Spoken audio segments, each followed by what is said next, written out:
Hey y'all, welcome to part 3 of the Vectric version 12 plus for absolute beginners video series.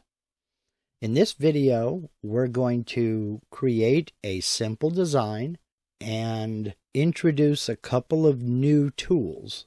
For this demonstration, I'm using VCarve Pro version 12.009. But everything I'm going to demonstrate today works exactly the same way in Cut 2D, Desktop and Pro, VCarve, Desktop and Pro, and Aspire. We'll start by creating a new file. And I've gone outside and looked through my stock, and I have a piece of material that's going to be just the right size for this project. It's a single-sided project, and the piece is 15 inches wide in X.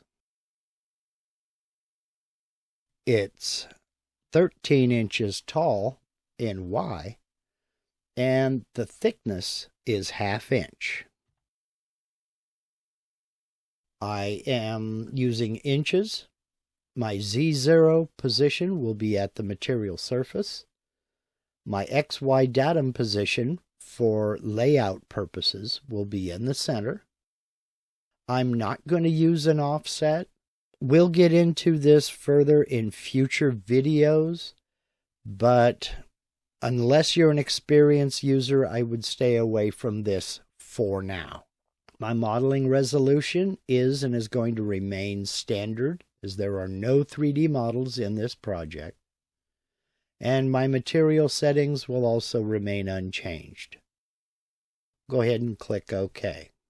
Now, what I want to create with this file is a 12-inch tall, 12-inch wide square clock face.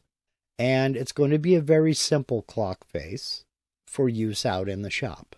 So, to make this clock face, I'm going to start with drawing a rectangle that will represent the outside perimeter of this clock.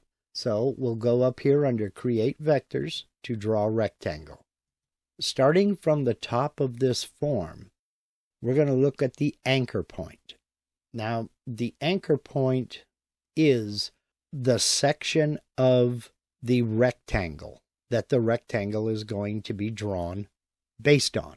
I want to use the center of the rectangle. I could use the bottom left corner, right corner, or either of the upper corners, but I want the center of this rectangle to be anchored to my X0 and my Y0. When we get down here to corner type, I have 3 choices. I can use square corners, and as shown out here in this little diagram, I can radius the external on the corners here, and I would enter a radius of 1/4 inch, 1/2 inch, let's say 1/2 inch, or I can radius internal corners and give that scallop design out here on the corners of my clock. And I would also enter a radius here. But for this project, I'm going to stick with square corners just to keep things simple. The width in X that I want is 12 inches, and the height in Y is also 12 inches, just a square clock face. With all of that information entered, I'll click Create, and it put the center of that square right here on my X0, Y0. Now I can go ahead and close this form, and I have my first vector, which is the outside perimeter of my clock.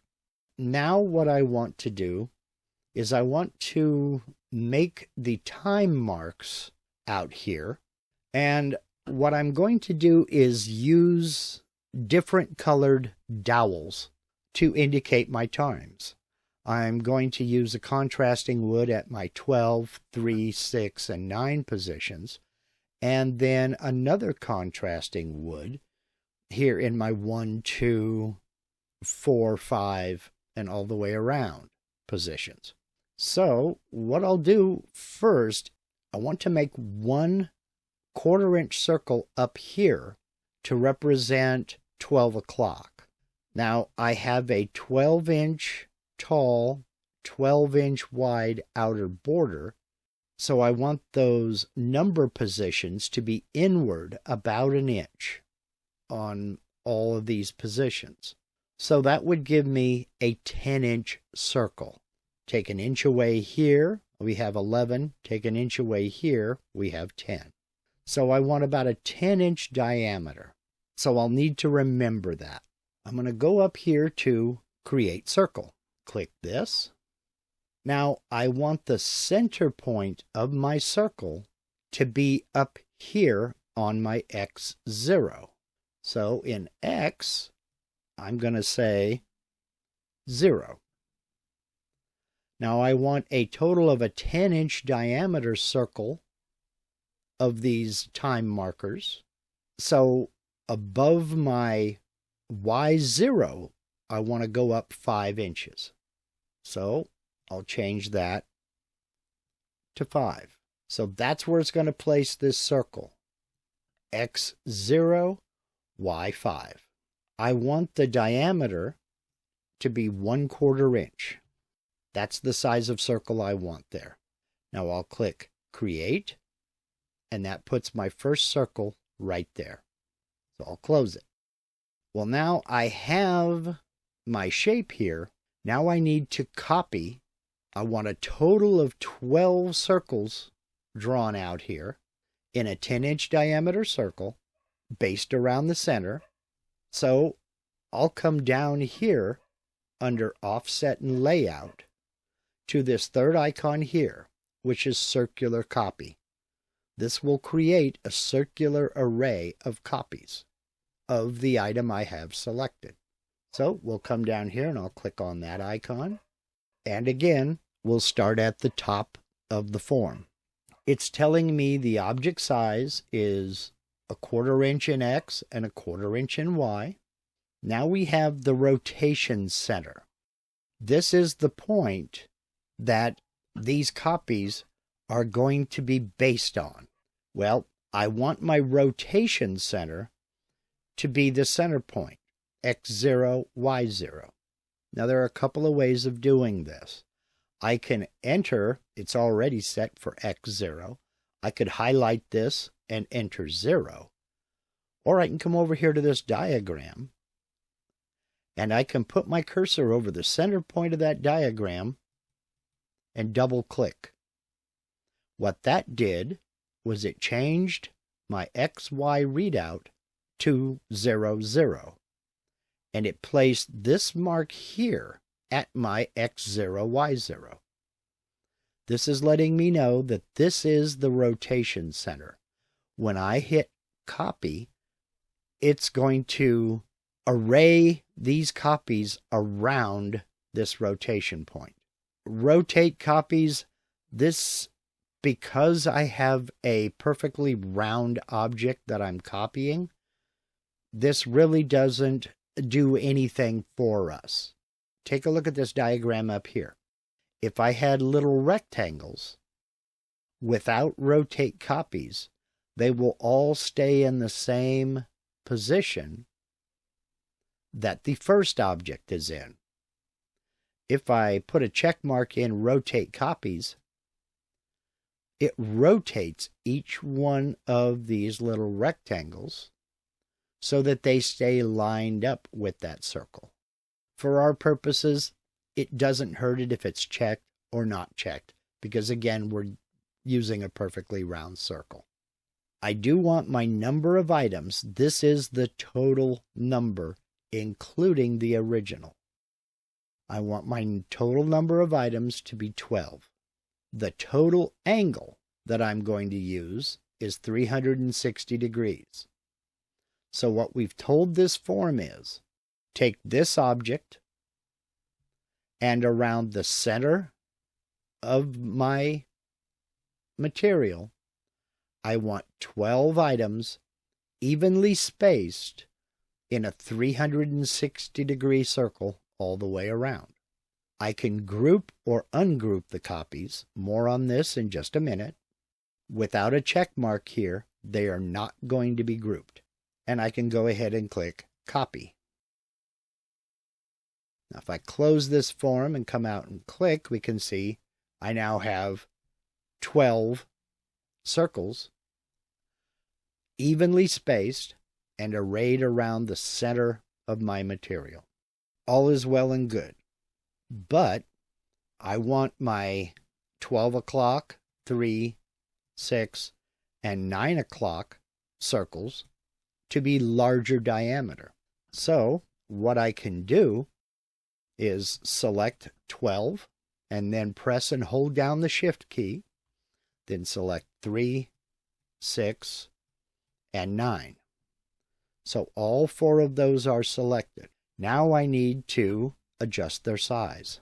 So I'll come over here under Transform Objects to this second icon, Set Selected Object Size. I'll click on that.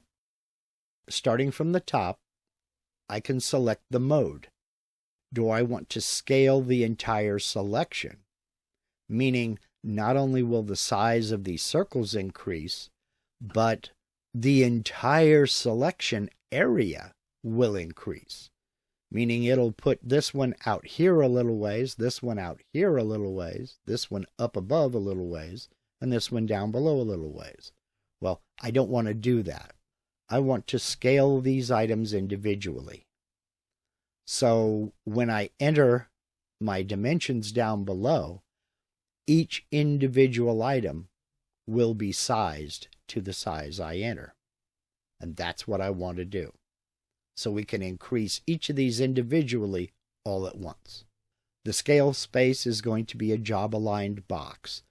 We will get into this in future videos. The anchor will be from the center, meaning when we increase each of these individual circles, the size increase will take place from the center. I want to make sure Link XY is checked. And I can go to either one of these. I can go to width or I can go to height. And I can enter the size that I want. So I'll select everything in my width in X. And I'm going to use one of the built-in calculators that Vectric provides for us. If you don't know or can't remember the decimal equivalent of 3/8 of an inch, we'll type in 3/8 and then tap the equals button. And that gives us the decimal equivalent of 3/8 of an inch. Now because I have Link XY checked, it automatically updated my height in Y when I adjusted the width in X. Now I can click Apply, close this form, and we can see that each of these circles has been increased in size. Now is where I want to group these vectors. Grouping vectors makes them easier to select and is a major time saver, especially when you have a lot of vectors. So I want to make 2 separate groups because I'm going to make 2 separate toolpaths. I'm going to select my 3, 6, 9, and 12, and I'm going to group them together. I'll come over here under Edit Objects to this 4th icon on the top row, Group Selected Objects. And all I have to do is click that icon. The first thing you'll notice is they went from red dashed lines to solid red lines on all 4. Now if I click off, if I need to select these vectors, I can just click one and it selects the entire group. Just know that if you need to do any editing or modifying of any of these individual vectors, you will have to ungroup them in order to do that edit. And to ungroup, we'll come over here under Edit Objects, top row, and we'll go to this fifth icon, Ungroup. So I click on Ungroup, and they go back to being able to select them individually. Now I'm going to show you a keyboard shortcut that comes in very handy. Probably my most used keyboard shortcut, and that is press and hold the Control button and tap the letter Z or Z. That is the keyboard shortcut to undo the last thing I did. The last thing I did was ungrouping these vectors. I just undid that, so they're grouped again. So now if I select one of these vectors, all of them are selected. Now I want to group all of these other vectors here. So what we'll do is we'll come up about here.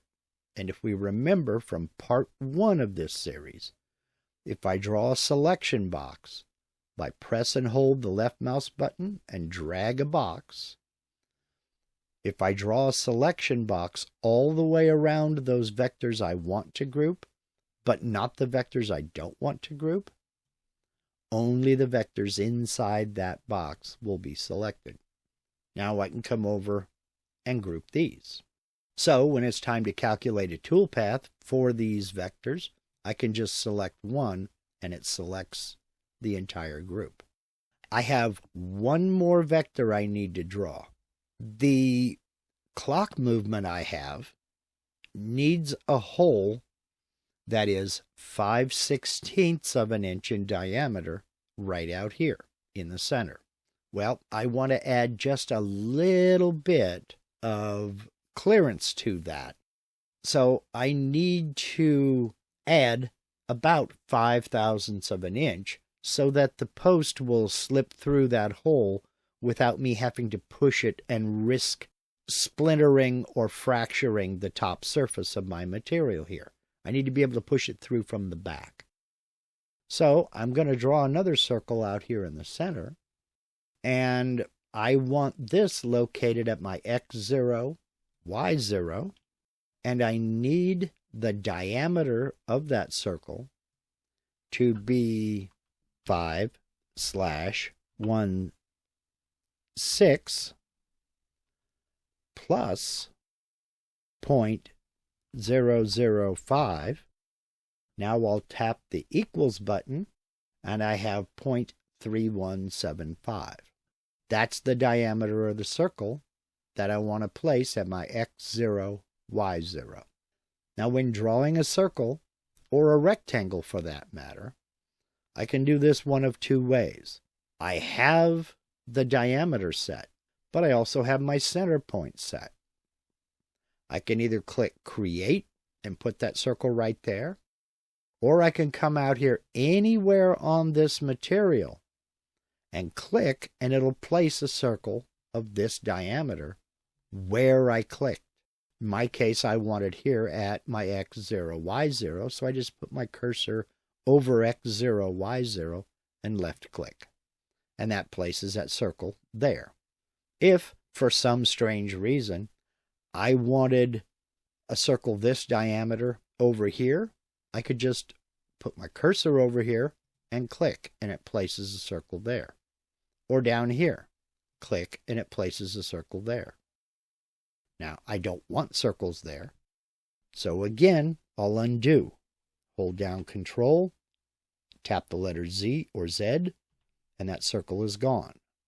Do it again, and that circle is gone. Well, now, what I need to do is I need to think ahead a little bit. How am I going to toolpath these? These here, my 4 major time indicators, I'm going to use a 3/8 of an inch diameter plug cutter and cut plugs from a scrap piece of walnut that I have. My material is only a 1/2 inch thick, and I don't need to drill all the way through to put those plugs into place. So I'm going to use a pocket toolpath for this group. Now, I have a lot of oak dowel that I'm going to use for these holes.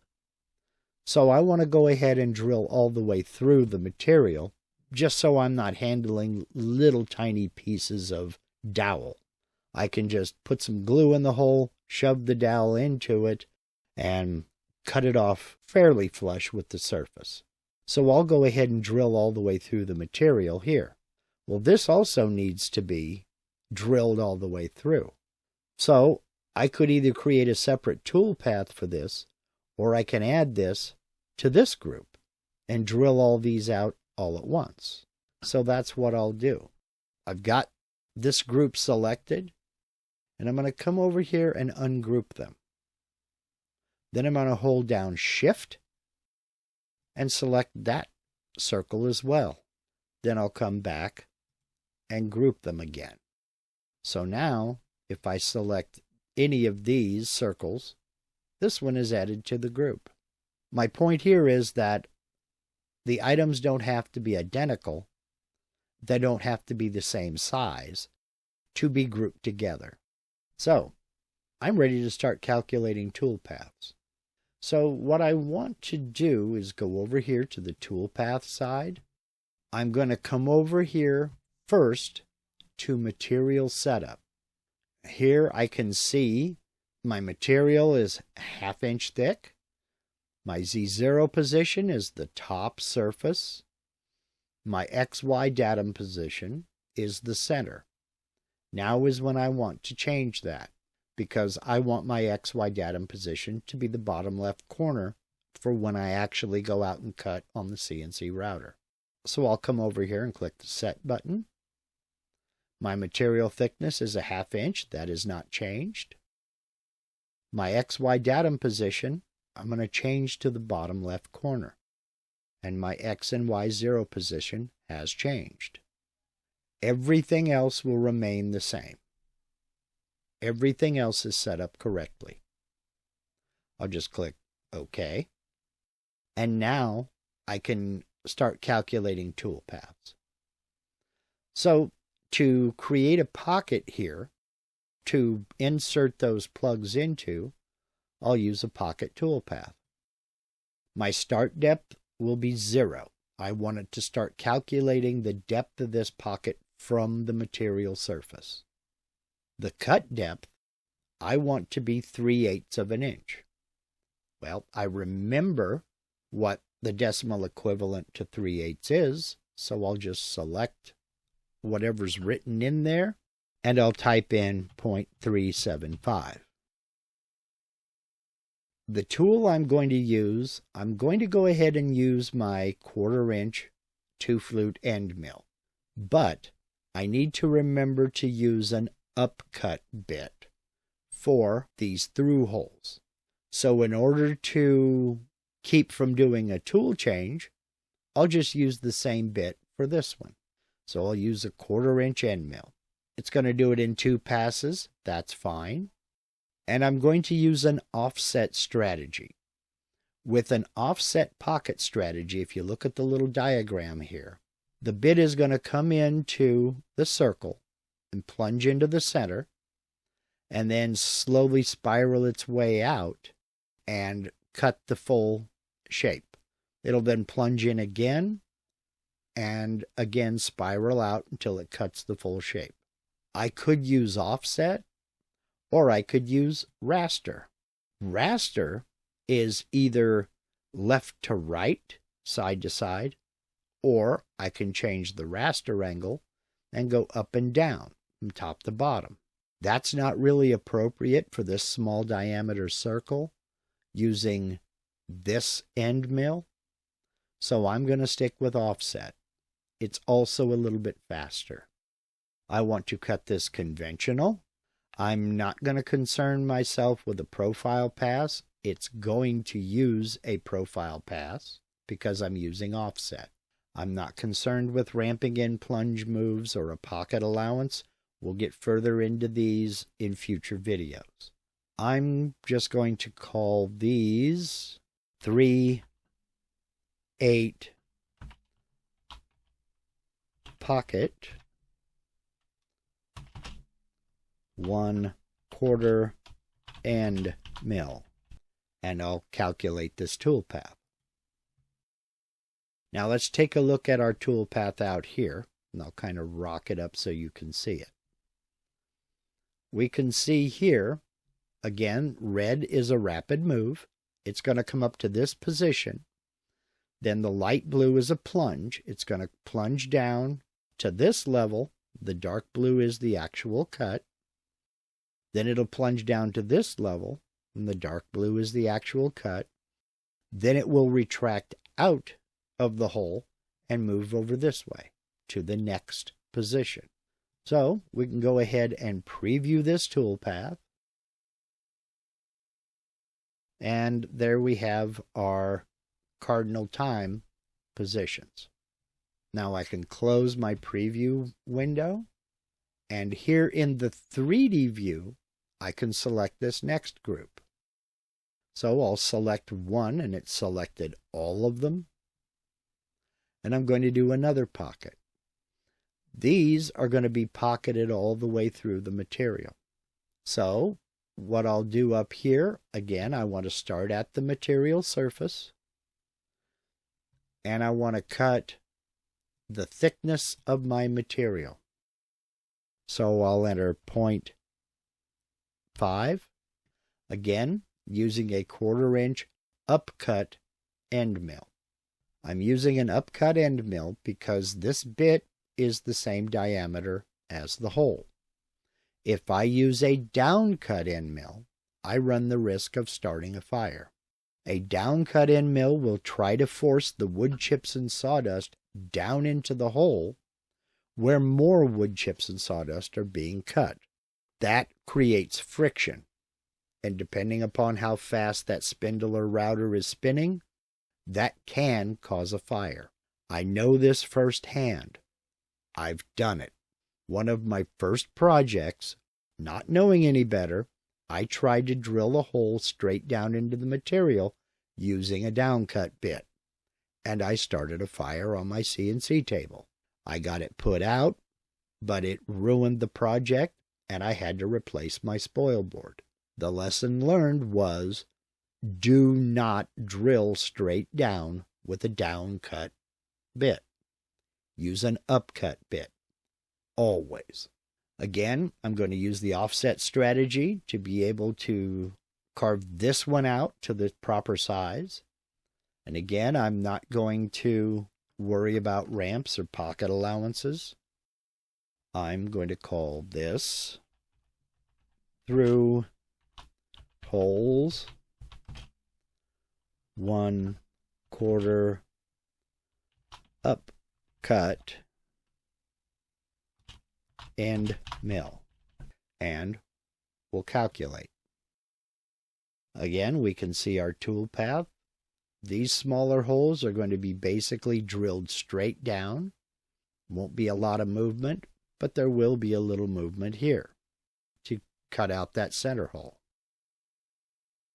So we'll go back to a straight top view, and we'll preview that tool path. And there we go. I did this to show you that you can use a pocket tool path to drill holes all the way through the material, as long as the hole is the same size as your bit or larger. You can use a pocket to drill these holes all the way through your material, or to cut a pocket into the material. Let me kind of rock this back a little bit, zoom in over here. If we look down at the bottom right corner of the screen, we can see these readouts down here appear when I have my cursor up here on the material. If we look to the far right, we can see my Z readout is reading 0 because I'm on the surface of the material. But if I put my cursor down inside this pocket here, we can see that it has pocketed out this hole to a depth of 3/8 of an inch. The X and Y are showing me where that hole is located, or where my cursor is located anyway. But up here on the surface, I get 0. Down here at the bottom, I get negative 0.375. It all looks good. So I'll zoom out, go straight back up to the top, And I have one more vector, one more toolpath to calculate. And that is my outside profile. So I'll select it. For this, I want to go back to the last video and use a profile toolpath. So I'll select that with this vector selected. And again, my start depth will be 0. I'm going to cut from the surface down to the thickness of my material. So 0.5, I'm going to select my 1/4 inch end mill. Select, and it'll do it in 2 passes. That's fine. I want to machine to the outside of this vector. Not going to use an allowance offset. More of this in future videos. Also, I'll get into separate last pass and tabs in a future video. I'm not going to concern myself with ramps, leads, but I am going to check to make sure I have sharp external corners checked, because I want sharp 90-degree corners out here. And I will change this to profile cutout 1/4 end mill and calculate. Now we can preview this toolpath, and I can double click on the waste material to get rid of it, and there is our simple clock face. Again, this is a very simple project, and since I am using the same bit for the entire project, I don't even have a tool change. I can fasten down my material, set my X, Y, and Z 0, and cut the entire clock with one G-code file. All that remains is to come up here and save this file. So I'll navigate to the proper folder, and we'll call this BASIC